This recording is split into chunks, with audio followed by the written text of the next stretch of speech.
এখন একটু থামুন আর ভাবুন 227 বল। অনেক ব্যাটসম্যান এত বল খেলেও বুঝে ওঠে না বোলারদের কিভাবে খেলতে হবে, আর এই ছেলেটা সেই সময়ের মধ্যেই 500 রান করে ফেলেছে। এতে সবচেয়ে বড় ধাক্কাটা খেয়েছে রেকর্ড বই, কারণ এতদিন এই কীর্তির মালিক ছিলেন গ্লেন ম্যাক্সওয়েল, যাকে সবাই ম্যাড ম্যাক্স বলে ডাকে। তার লেগেছিল 260 বল, কিন্তু সূর্যবংশী এসে বলল, না ভাই, এটা একটু দ্রুত করা যায়। ভাবুন তো বোলারদের অবস্থা তখন কেমন। তারা ম্যাচের আগে নানা পরিকল্পনা করছে, ইয়র্কার দেব, স্লোয়ার দেব, বাউন্সার দেব, কিন্তু মাঠে গিয়ে দেখে সূর্যবংশীর কাছে সব বলই যেন একই রকম, মাঠের বাইরে যাওয়ার টিকিট। এরপর জয়পুরে সানরাইজার্স হায়দ্রাবাদের বিপক্ষে যা হলো সেটা তো আরেক ধাপ মজার। মাত্র 36 বলে সেঞ্চুরি। তখন অনেক দর্শকই মজা করে বলছিল, এই ছেলের জন্য আলাদা স্কোর বোর্ড দরকার। এই ইনিংসের পথেই সে আরেকটা বিশ্ব রেকর্ড করে ফেলল।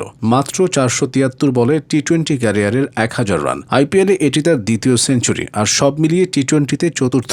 বয়সটা যদি কেউ না জানতো তাহলে অনেকেই ভাবতো এটা হয়তো কোনো অভিজ্ঞ আন্তর্জাতিক তারকার রেকর্ড। তবে সূর্যবংশীর সবচেয়ে মজার গল্পটা হলো ছক্কার পরিসংখ্যান। টি-20তে টিনেজারদের মধ্যে সবচেয়ে বেশি ছক্কার রেকর্ড এখন তার দখলে। 26 ইনিংসে সে করেছে 1058 রান, এর মধ্যে 564 রান এসেছে শুধু ছক্কা থেকে। মানে হিসাবটা এমন দাঁড়ায়, যখনই সে রান করছে তার বড় অংশই বলকে দর্শক সারিতে পাঠিয়ে। এখন পর্যন্ত সে মেরেছে 94টি ছক্কা। এই রেকর্ড আগে ছিল আফগানিস্তানের রহমানুল্লাহ গুরবাজের। তিনি 52 ইনিংসে মেরেছিলেন 90টি ছক্কা, কিন্তু সূর্যবংশী সেটা প্রায় অর্ধেক ইনিংসেই করে ফেলেছেন।